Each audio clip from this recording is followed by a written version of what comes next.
Bienvenidos a la segunda temporada, Sembradores de Luz. En verdad queremos agradecer desde nuestro corazón su confianza y pedirle que nos sigan apoyando en esta segunda temporada, suscribiéndose o compartiendo este programa. Esto es la segunda temporada de Sembrar TV.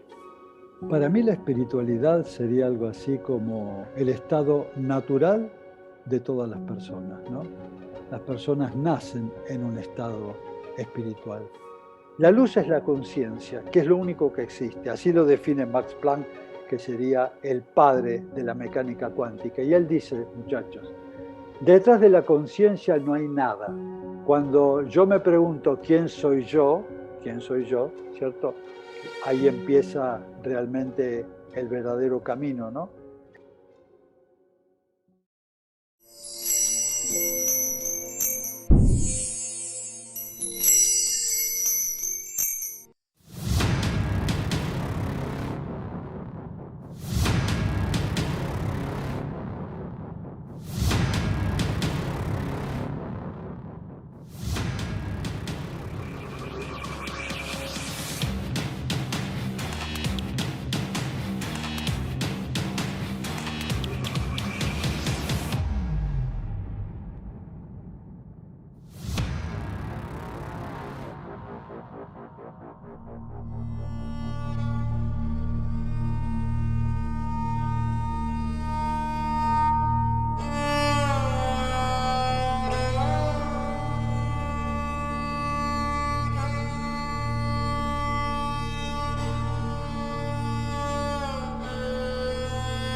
Doctor Roberto O. Torcello, maestro nahuán, conferencista autodidacta.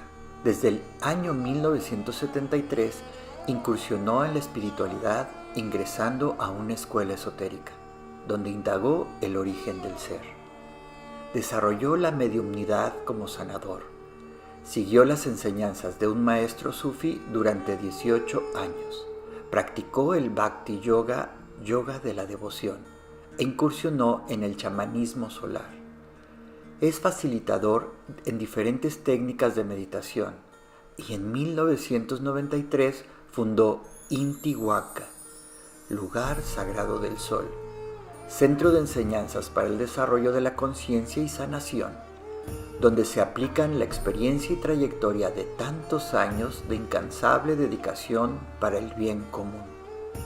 La Escuela de Sanadores de Medicina ya formó varias generaciones y siguen contribuyendo con mucho entusiasmo en el camino del despertar de la conciencia. ¿Qué tal, queridos amigos? Es un placer volver a estar aquí el día de hoy con ustedes. Y para mí es un honor el volver a recibir al maestro Nahuán. Querido maestro, de verdad muy agradecidos por su participación de nuevo en este programa y por venir a aportarnos su sabiduría y lanzar esas semillas de luz que siempre lanza para nuestros espectadores. Querido maestro, es usted muy bienvenido y muchísimas gracias. Bueno, la verdad que el agradecido soy yo que me hayan reinvitado a esta reunión y bueno, en lo que pueda colaborar con el público, con toda esta cosmovisión suya, que están haciendo un enorme aporte, ¿no? Para la existencia en un momento difícil de la humanidad que está pasando este tiempo, ¿no? De transición. Estos programas me parece que son una perla que inspiran a las personas a tener confianza en ellos mismos y desarrollar el potencial infinito que anida en cada uno de las personas, ¿no? Gracias, muchas gracias, maestro. Comenzamos con las preguntas. La primera pregunta sería, para usted, ¿qué es la espiritualidad? Para mí la espiritualidad sería algo así como el estado natural de todas las personas, ¿no? Las personas nacen en un estado espiritual, nacen sin una mente, sin un condicionamiento, nacen sin una memoria, sin recuerdos. nacen puras en pleno estado medular. Ese estado medular es la espiritualidad, ¿no? Y bueno, el niño lo empieza a expresar desde una manera absolutamente identificada con todo. Es decir, el niño estira la mano para tocar a su mamá, pero para él no hay distancia. ¿Por qué? Porque el niño y su mamá están siendo una misma cosa. O sea, el niño nace y vive en un estado espiritual. Luego viene un tiempo de condicionamiento donde empieza a operar una mente que empieza a ser condicionada y a dividir esa unidad, ¿no? Entonces la persona empieza a vivir dentro una dualidad donde hay un mundo allá afuera y nosotros. Y ahí empieza el proceso neurótico de la división. Entonces se va acomodando como puede a este modelo heredado, y toda la sociedad construye a una persona en un estado de conciencia dividida. Y va perdiendo esa conexión con el tiempo, va perdiendo, y su enfoque empieza a operar en el mundo material, como descubriendo de qué se trata este mundo material y sus leyes, y va cayendo en la ilusión de que esa es la verdadera realidad. Y de pronto piensa, ya más adulto, que la espiritualidad es simplemente una especie de compromiso de ir un domingo a misa o al templo, según la religión que profese, y ya está. Y con eso la persona cree que la espiritualidad está completa dentro de él. Siente que la vida material es el impulso más grande de su vida, y la vida espiritual es el domingo, un rato, a rezar y punto. Pero cuando pasa el tiempo, va sintiendo dentro de su corazón que hay una especie de agujero existencial, digo yo, ¿no? Una incompletud.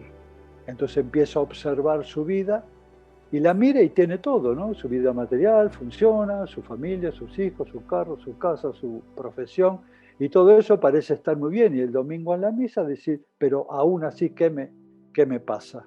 ¿No?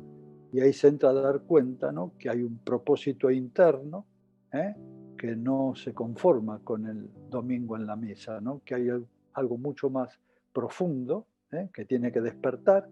Y bueno, ahí empieza la verdadera alquimia, ¿no? Donde se encuentran dos corrientes: el propósito interno álmico, que viene a desarrollar lo que es la verdadera espiritualidad, el eje de nuestra vida, y el propósito externo, que es el condicionamiento que tiene el ego en los logros materiales.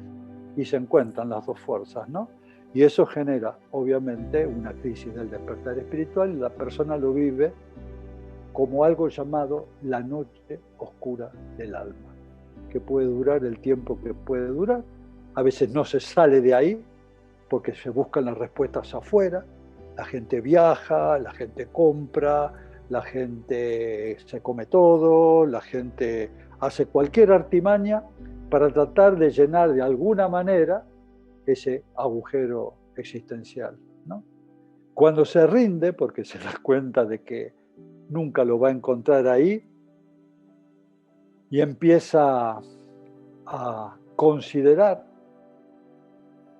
que hay un espacio que aún no se ha revelado internamente, comienza a darse cuenta que el gran misterio necesita un espacio y un tiempo y un camino. Ese camino lo llamo yo la meditación, un estado de silencio donde la mente se acalla, donde el propósito externo empieza a menguar, y en esa voz interior empieza a clarificarse que hay algo muy antiguo, trascendente, eterno, que llega el momento de la crisis.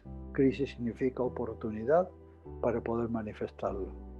Entonces ahí, bueno, es el tiempo del alma que empieza de pronto a transformarnos. Grandes cosas que antes nos llevaban toda la atención ya no la tienen.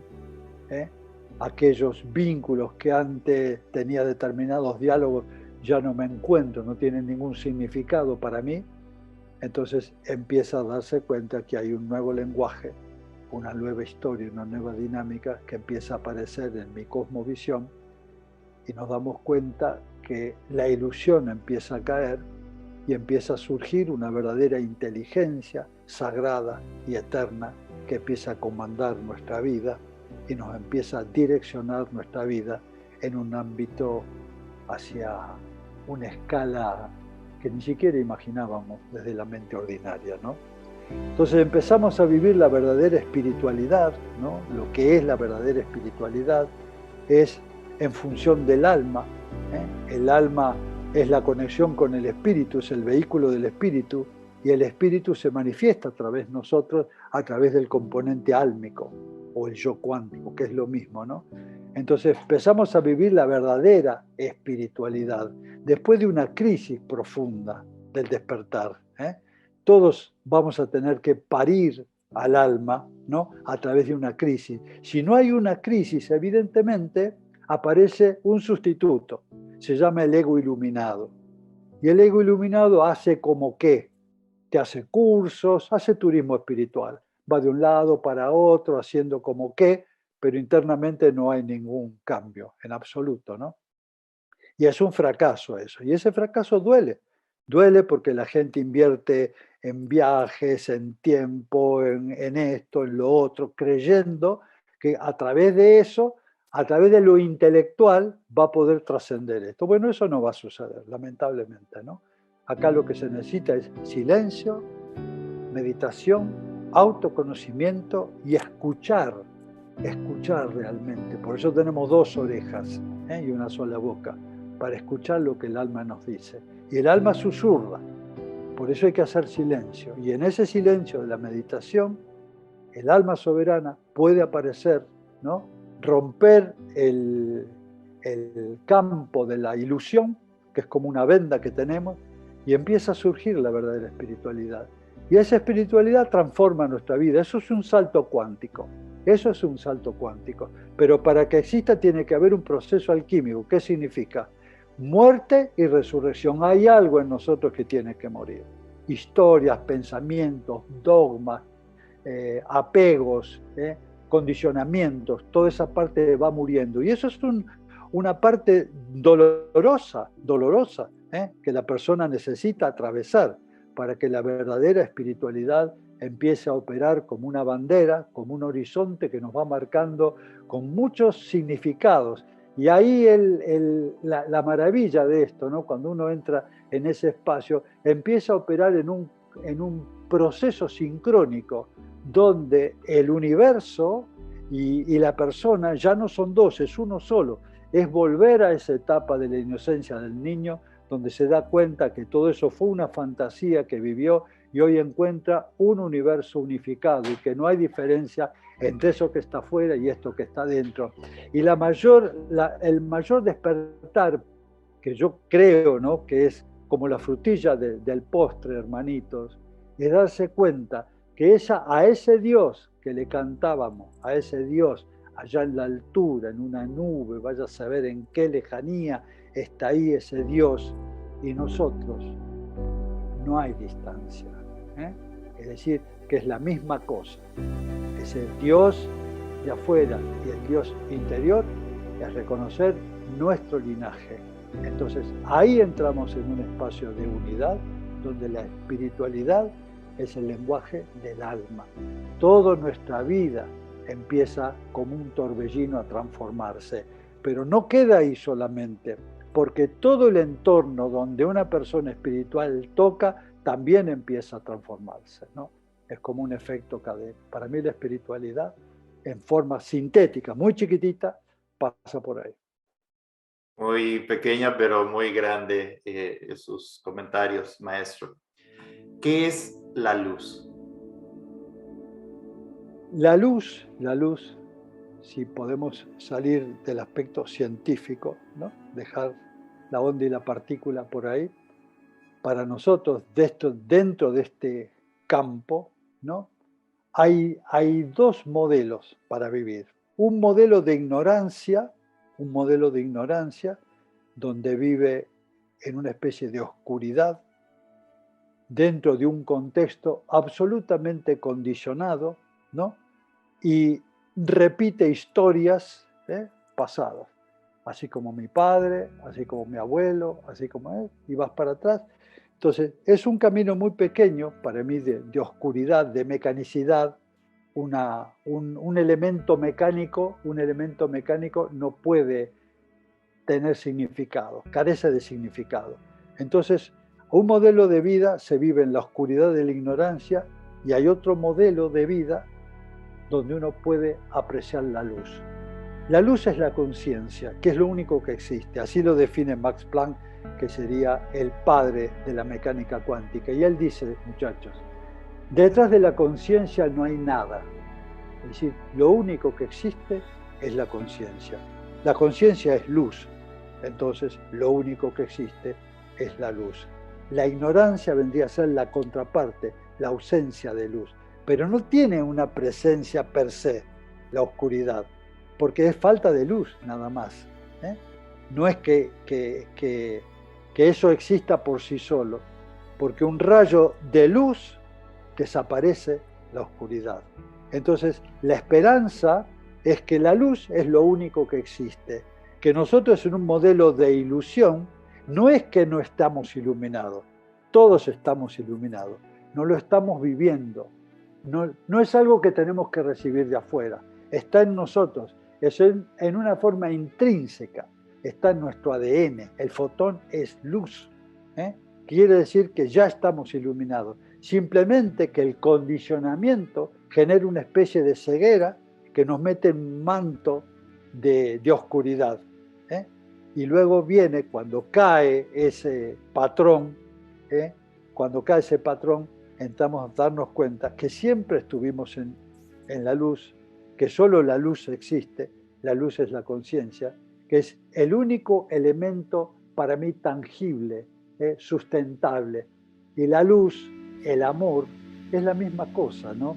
Es su energía básica, vital, que sostiene todo lo que nosotros podemos ver, y aquellas cosas que no podemos ver también están iluminadas, ¿no? Gracias por iluminarnos y compartir parte de esa luz que siempre emana de usted, maestro. Precisamente quiero enlazar la siguiente pregunta con un comentario que hizo casi al final, que habló de la luz y el amor como fuerza. El amor, una palabra, un concepto que se ha manejado y todo el mundo lo maneja, pero a veces se queda como eso, como un concepto. Para usted, maestro, ¿qué es el amor? Bueno, es una pregunta bastante compleja, ¿no? Porque yo creo que no tiene palabras para expresarlo, porque es un estado del ser, ¿no? El ser nace en el amor, el ser es amor, el creador de este universo y tantos universos lo hizo a través del amor. Ese amor es creatividad. La diferencia, cuando nosotros conceptualizamos eso en amoríos, eso es un subproducto que lo vive la conciencia ordinaria, ¿no? Son intercambios, y a eso la gente muchas veces le llama amor, pero no tiene nada que ver con eso, porque son todas estrategias de la mente que opera creyendo que eso es el amor, ¿no? Entonces el amor es un estado de la conciencia cuando uno puede liberarse del miedo. De un lado está el miedo, del otro lado está el amor. Cuando uno puede limpiar los miedos, esas excrescencias que se pegan al ego, que le damos muchas veces de tantas corrientes de información y de cosas que nos llegan. Cuando podemos disipar, licuar, ¿no? Pulverizar el miedo, debajo del miedo aparece el amor, como una flor que estuvo siempre ahí, ¿no? Entonces, el amor sería una raíz fundamental para la creatividad, ¿no? Sería una raíz fundamental que todo lo une, es no local, significa que está extendido por todo el universo conocido y por aquellos universos que no conocemos, pero sabemos que están. También lo que nutre eso es el amor. Y el amor de un corazón primigenio que debe haber aparecido, por darle alguna entidad, y todo lo que ha construido lo ha construido en base a esa energía del amor. Los átomos están unidos por amor. Si eso se rompiera, la unidad básica del amor, este universo desaparecería en la velocidad del rayo, no quedaría absolutamente nada. Yo creo que el elemento cohesivo del universo, de los universos, es el amor primigenio, que es un estado de la conciencia que lo podemos vivir cuando trascendemos el miedo. El amor, dicen, mueve montañas, pero muchas veces lo hemos confundido porque se tiene que ver con una cuestión de sentimiento hacia una persona o pareja, pero como dice, ¿no? El amor va mucho más allá. Maestro, ¿cuál es el mayor regalo que nos han dado como humanidad? Bueno, la conciencia, ¿no? La conciencia es el regalo básico, porque la conciencia es todo, es lo único que existe en la conciencia. Después toma la multiplicidad de la forma, pero todo es, absolutamente todo es conciencia, todo es espíritu. Ese es el regalo, ¿no?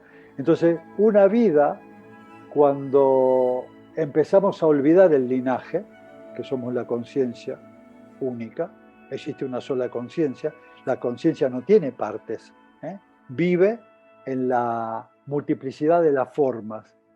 Todos somos una misma conciencia. Ustedes, yo, el árbol, el universo, una lluvia, un rayo, un témpano. Es la misma conciencia que está haciendo experiencias, ¿cierto?, circunscriptas en cada uno de los reinos, haciendo su proceso evolutivo. Lo único que enciende. Entonces, no estar consciente de nuestra conciencia es entrar en el camino de la ignorancia, del fragmento, del ego, de la dualidad, de la neurosis. Por eso acarreamos tantos problemas, ¿no? Esta vida tan pesada que creemos, ¿por falta de qué? De conciencia, por falta de no establecer el contacto con lo real, con lo genuino, con lo único que somos. Perder ese horizonte es, bueno, entrar en un laberinto de la mente que nos va a llevar a vivir experiencias de enfermedad, de dualidad, de carencias, de dolores, de fracasos. Entonces, entrar en conciencia de aquello que somos es tomar en cuenta del linaje que tenemos, hermanitos. Es decir, el linaje que tenemos yo lo llamo linaje divinal.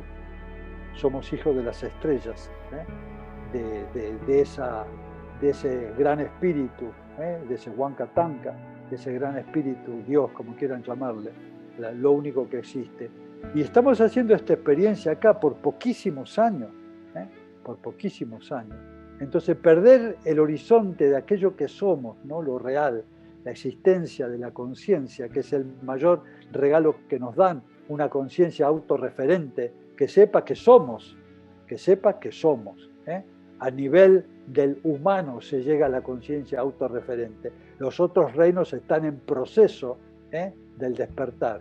Entonces creo que el mayor regalo es el despertar de la conciencia única, y eso transforma nuestras vidas como verdaderos seres del espacio que somos.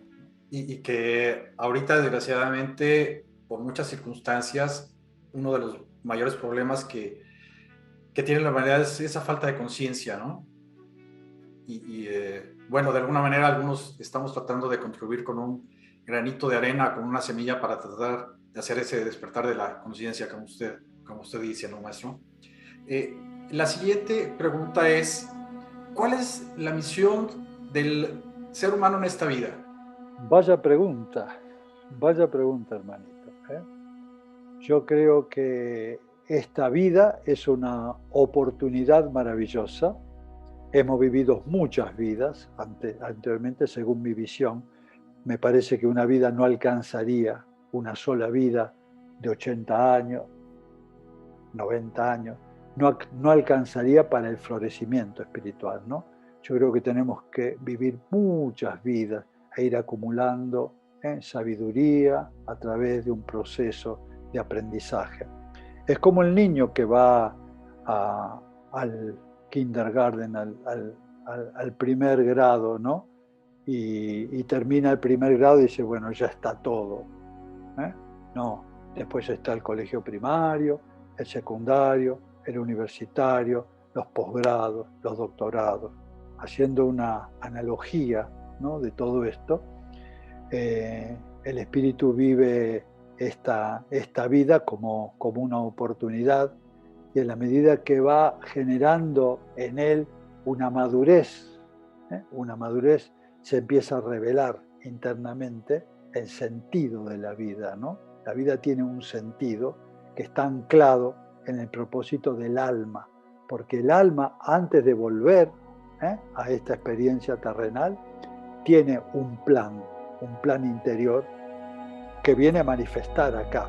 Y trae también, escuchen, dentro de ese bagaje un campo de energía caótico o kármico que también viene acá a hacerse cargo de eso, ¿no?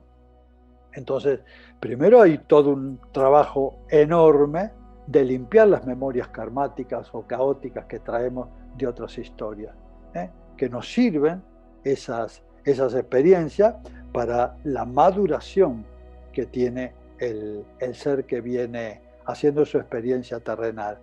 Y en esa maduración, cuando se ha trascendido a la mente ordinaria, empieza lo que llamamos la revelación. Y esa revelación interior que sucede como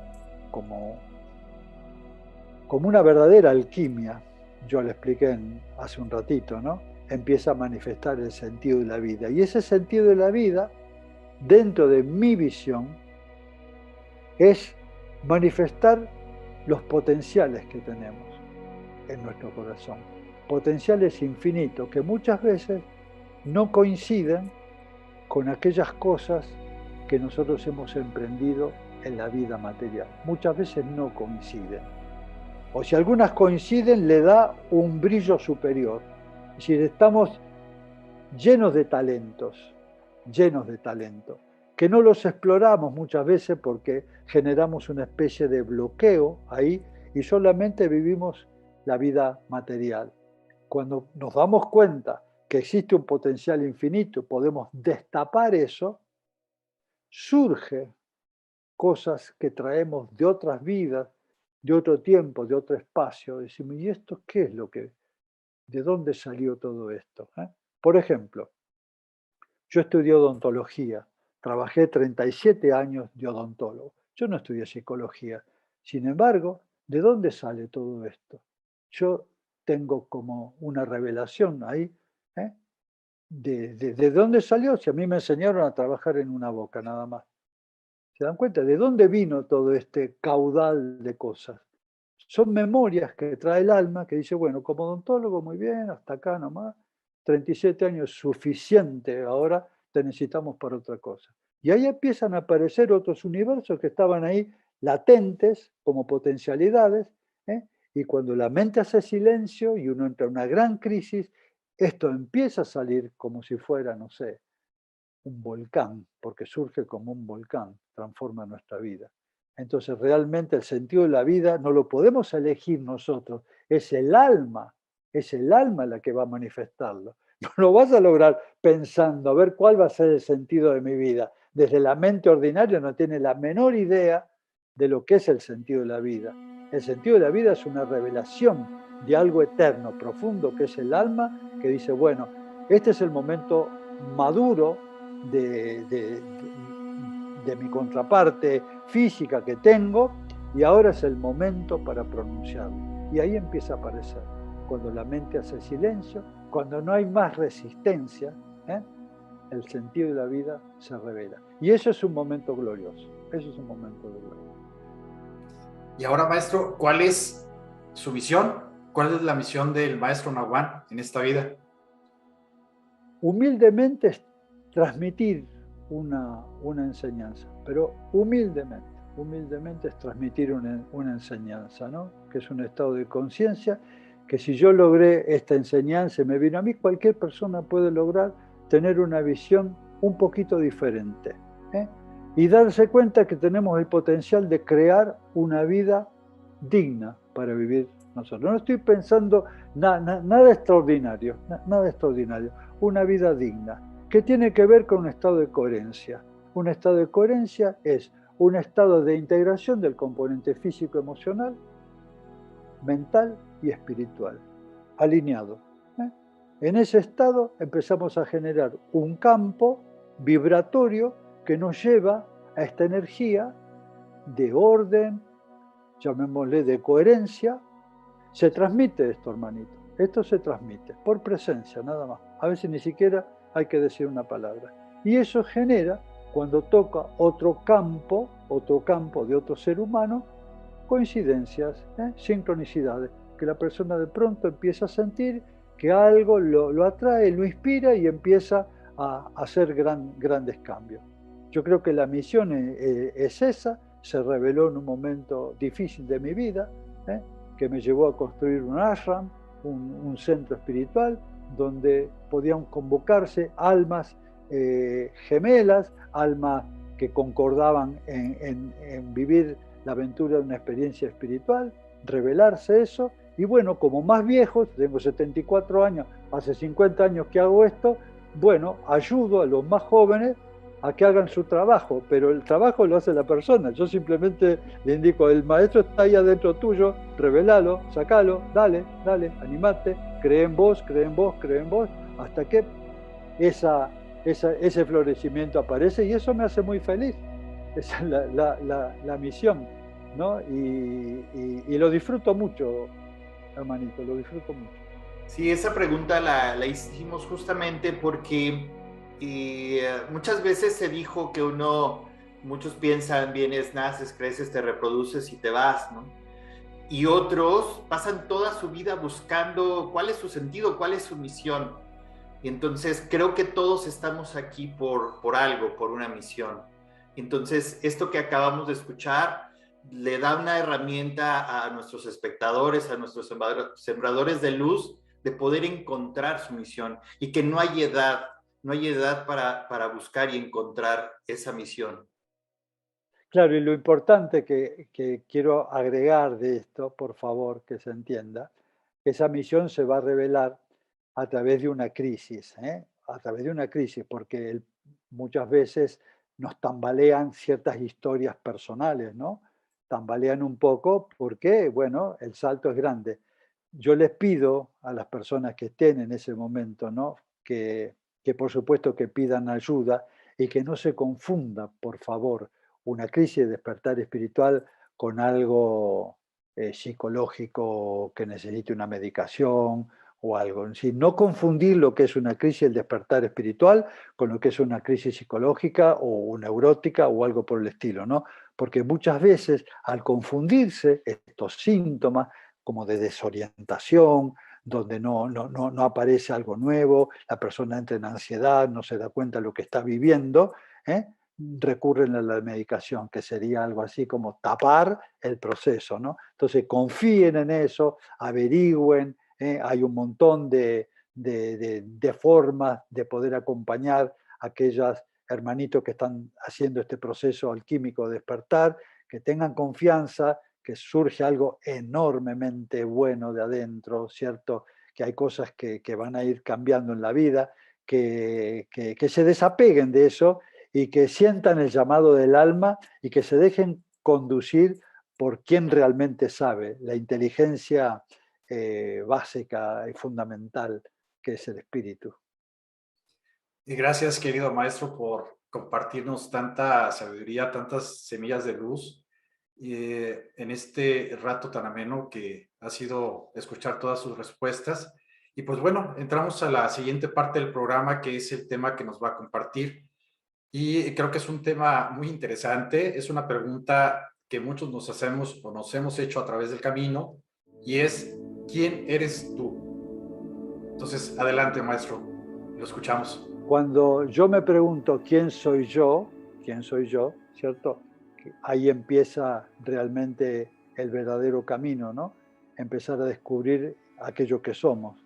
Y acá hay un principio fundamental anclado realmente en un fuego interior, ¿no? Cuando alguien empieza a preguntarse este tipo de preguntas trascendentales, ¿no? ¿Quién eres tú, no? empieza el verdadero proceso del despertar, ¿no? Cuando el quién eres tú no aparece en la conciencia de la persona, ni siquiera puede inquirir en ese ámbito, ¿cierto? Todo permanece callado, porque el ego toma las riendas de la vida, ¿cierto? Y nos va llevando a su propósito, que es el mundo de la supervivencia, ¿no? Vivir en un estado lineal. Pero cuando empieza el quién eres tú, ¿no? Y empieza el verdadero proceso del despertar, ahí empiezan a caerse un montón de paradigmas o identificaciones. Uno se identifica con la familia, con el rol de la familia, soy el padre o soy el hijo, soy mi profesión, soy aquello, soy lo otro, ¿cierto? Con el club al cual soy fanático. Y cuando todo eso va cayendo por descarte, esto no soy, esto no soy, esto no soy, es un trabajo de autoconocimiento, al final queda la nada, queda un espacio vacío, y ese espacio vacío es la eseidad, aquello que somos, ¿no? Y como no hay un concepto que lo pueda sostener eso crea adentro como una especie de sentimiento de disolución. Y si uno sostiene ese sentimiento de disolución y no se asusta, empieza a darse cuenta que hay una esencia que siempre estuvo ahí, no solo en esta vida, en todas las vidas, que es ese testigo eterno que siempre estuvo ahí, que vivió todas las experiencias que el ego nos llevó, ¿cierto? Por distintos carriles, distintas vidas.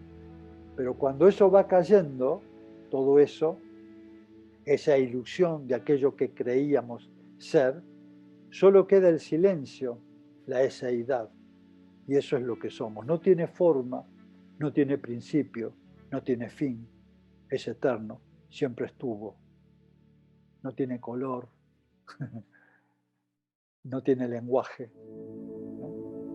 Y ese infinito es aquello que somos. Hace rato comentaba que un factor muy importante es el silencio. Es guardar silencio para escuchar. Y escuchar hacia adentro, no hacia afuera. Y quizá esa manera nos empieza a ayudar a saber por dónde va el asunto, ¿no? ¿Quiénes somos? ¿A qué venimos? ¿Qué es de nuestra vida? Pero sí necesitamos hacer ese silencio, ese stop en nuestra vida, ¿no? No hay otra forma, no hay otra forma. En la vida mecánica que uno lleva, eso jamás se va a revelar, jamás. No le vamos a dar el espacio. Y en el único espacio que eso puede manifestarse es en el silencio de la meditación. Hacer silencio y autoobservación, autoindagación. Y por descarte uno empieza, no soy mis pensamientos, no soy mis emociones, no soy mis sensaciones, no soy este cuerpo, no soy este título, no soy aquello, no soy aquello. Y en ese silencio, al caerse todas las falsas identificaciones, solo queda lo que es. Y eso es una experiencia trascendental. Cuando se apaga todo el mundo de afuera, solo queda el silencio, la nadidad, la eseidad. Y ahí, solo eso, estar ahí, sin pensamientos, sin sentimientos, sin emociones, solo ser. Esa es una experiencia trascendental. Obviamente que después de esa experiencia de contacto, uno vuelve a la vida cotidiana y toma sus historias, pero ya tiene un sabor de lo sagrado y eso ya no se pierde. Y eso empieza a transformar nuestra vida. Hicimos un contacto, aunque sea un momento. Ese sabor de lo sagrado nos identifica con algo trascendental que en los momentos difíciles de nuestra vida es lo único que nos puede rescatar. Porque eso tiene una fuerza que no está anclada en el ego, tiene una fuerza que viene de otras esferas, de otros estados de conciencia del ser. Es un estado de luz. Entonces, cuando a veces vivimos experiencias difíciles, ya sea vinculares, ya sean económicas o trascendentales, existenciales, ahí retomar ese espacio de silencio de nuestra meditación, que se revele la eseidad, el ser. Y el ser tiene múltiples potenciales, infinitos potenciales, que pueden traer, les digo, hermanitos, una sanación espontánea de una enfermedad incurable. Hemos visto miles de casos de que una persona entró en un estado interior del ser y de pronto desapareció aquello que parecía imposible. Porque para esa esencia, la esencia que creó este universo y millones de universos como estos, le sería muy difícil sanar una enfermedad. En absoluto. Sí, la pregunta se basó, bueno, el tema en uno de sus programas, que por cierto son maravillosos, ¿no? En su canal de Intihuaca. Y es decir, ahora, con tanto bombardeo de información, hay mucha confusión de realmente quién soy yo, porque nos hacen creer que somos infinidad de cosas y como dice, somos nada. Pero para los que están en esa búsqueda de saber quiénes son, a qué vinieron, ¿cómo podría orientarlos, maestro, para que vayan encontrando ese camino de quiénes son? Como dijiste antes, ¿no? El silencio, la meditación, es un camino que tiene que empezar a construirlo a través de un hábito. Tiene que haber una determinada intención en esto, ¿no? Si no, no se va a revelar aquello que la persona no está cualificada para ello. Si la persona está en otras búsquedas, esto no se va a revelar. Pero cuando la pregunta del quién soy yo se hace algo real, significativo para nosotros, solito, viste, vamos a empezar a buscar espacios de silencio, un mantra, un espacio donde yo pueda empezar a escuchar realmente una voz trascendental, ¿no? Que se empieza a manifestar. Entonces, para mí, la forma de encontrar esta respuesta a aquella pregunta es crearle un espacio para que eso suceda. No va a suceder en el mercado, no va a suceder en un bingo, no va a suceder en la multitud, va a suceder en un espacio de silencio y tenemos que crear con una cierta disciplina. Esto no está lloviendo del cielo, esto es una experiencia que viene de adentro para afuera, no de afuera para adentro. Entonces tenemos que tener un hábito, una disciplina con nuestra meditación, con nuestro silencio y hacer de eso una forma de vida. Entonces, en ese espacio solamente se va a revelar aquella persona que busca con sinceridad y con autoridad, ¿no? aquella manifestación del alma. Buscarlo con una especie de sed insaciable. Y si no existe ese fuego sagrado de la búsqueda, es muy difícil que se revele algo que uno no quiera. Sería una iatrogenia, sería realmente una revelación de una persona que no tiene su personalidad alineada a ese proceso. Tiene que haber responsabilidad, porque no es cuestión de que busco a ver que se revele esto, y cuando eso se revela, decir, bueno, no pedía tanto, uno echarse para atrás, porque realmente la revelación interior es un cambio de paradigma, y todo cambio del paradigma trae consecuencias donde nuestra vida ordinaria puede tambalear, muchas cosas, muchas creencias, muchos dogmas, muchos apegos, muchas historias, muchas formas de ver la vida empiezan a desmoronarse, y hay que estar preparado para tener una visión álmica, porque estamos acostumbrados a una visión lineal, práctica y nada más.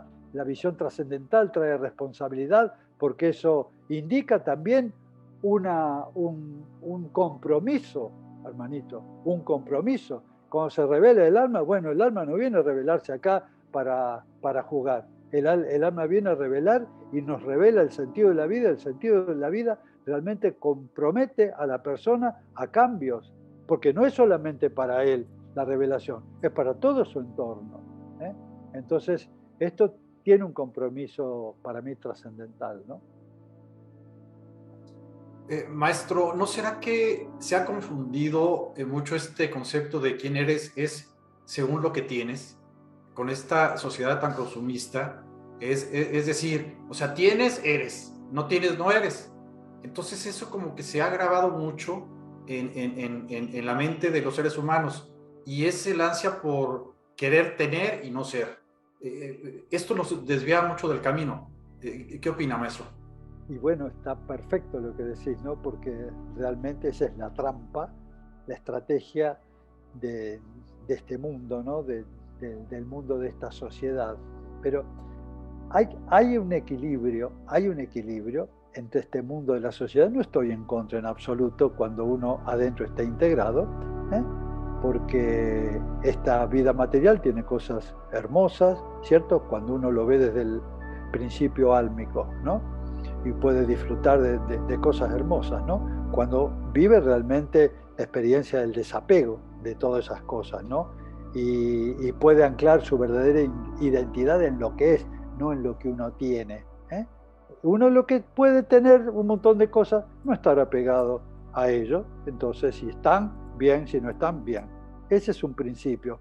Y esto lo digo porque es muy importante tu visión, porque muchas veces la gente cree que vivir vida espiritual es renuncio a todo, ¿no? Me voy a la montaña, renuncio a todo, mi familia, mi carro, mi casa, todo.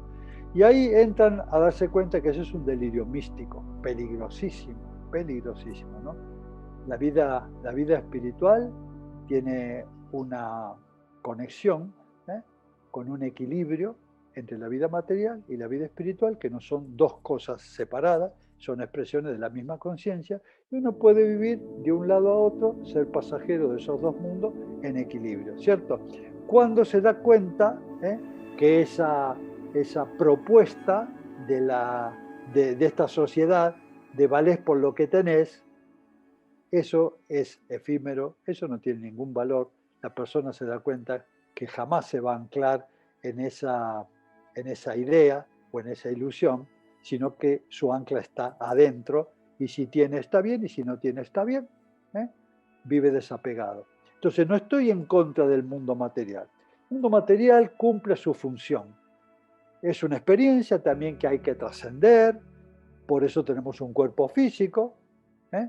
Y eso es una experiencia que no le estamos negando, al contrario, tenemos un cuerpo físico, tenemos una especie de responsabilidad de cuidarlo, una dieta emocional, una dieta mental, ¿cierto?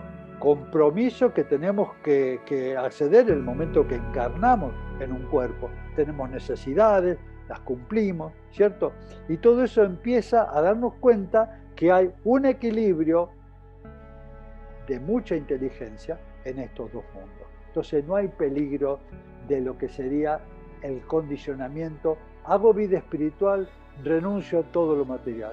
Hago vida material y lo espiritual lo destierro.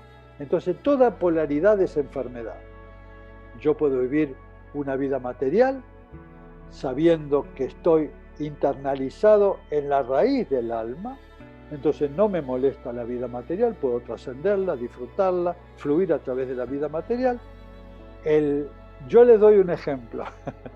Entras en un gran supermercado a comprar fósforos y pasás por todas las góndolas, das toda la vuelta, y salís con una caja de fósforos. Y eso es entender realmente el propósito. Si yo voy a comprar una caja de fósforo y salgo con un chango lleno de cosas que no necesitaba, ahí el mundo material me bloqueó y me vendió lo que quería. Yo puedo entrar a un gran supermercado a comprar fósforo y salgo con una cajita de fósforo, nada más. ¿Se dan cuenta? No tengo miedo a enfrentar la vida material porque estoy seguro adentro.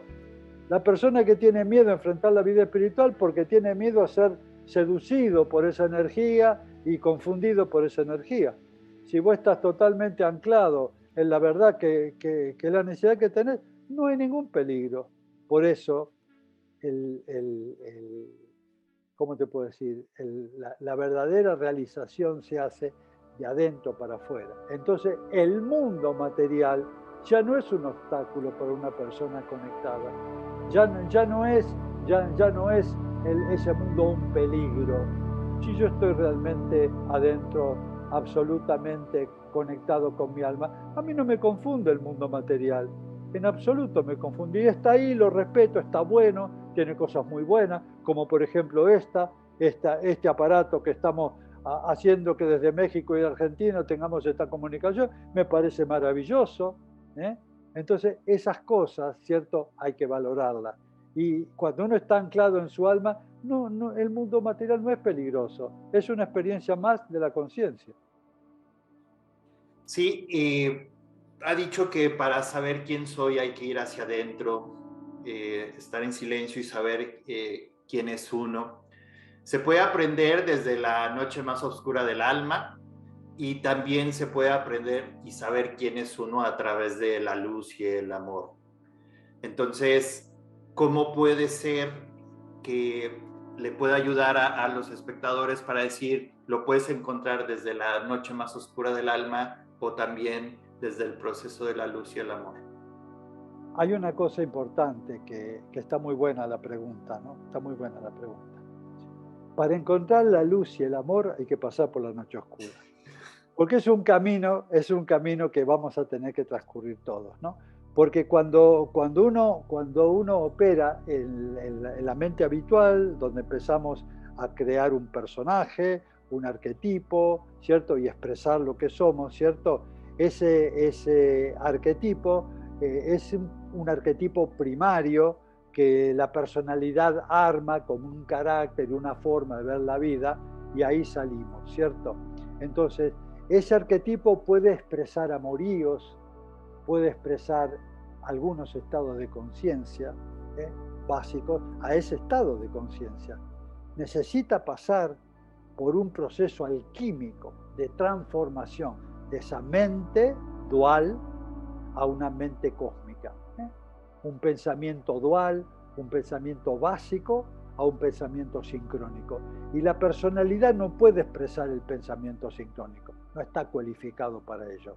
Entonces tiene que pasar por un proceso de rectificación de las memorias, de las historias que se vienen repitiendo a través de modelos, de forma de pensar, de ser, que van encriptadas en el psiquismo.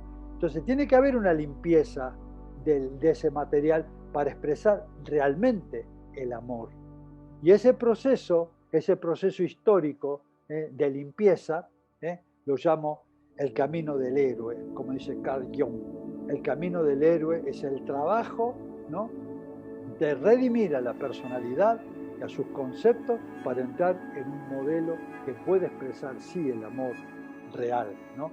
Pero hay que limpiar todo esto y eso se transforma en un proceso de trascendente que se llama la noche oscura del alma, porque ahí se mueren muchos apegos, muchas cosas a los cuales estamos identificados, y vamos a tener que pasar por ese parto, así como venimos a este mundo a través de un parto, ese proceso de nacer a esta experiencia. Hay un segundo nacimiento, que es de una mente ordinaria, de una mente mecánica, a una mente orgánica. Y también es un proceso de renacimiento. Y para nacer, algo que nace, algo tiene que morir, ¿cierto? Y entonces vamos a tener que pasar, lamentablemente o bienaventuradamente, este proceso de transformación, que todos lo vamos a vivir. Algunos viven procesos más cortos, otros pasan la noche oscura toda la vida, no lo logran, y otros sí. Pero ese proceso alquímico de purificación es el camino, el canal de parto para nacer el nuevo ser humano. En verdad agradecemos el tema de quién eres tú desde el fondo del corazón, maestro, y entramos a la última pregunta. Para el maestro Naguán, ¿qué 3 semillas de luz podría sembrar en nuestros espectadores? Y nosotros le llamamos nuestros sembradores de luz. Bien, bueno, es una síntesis de todo lo que hablamos, ¿no?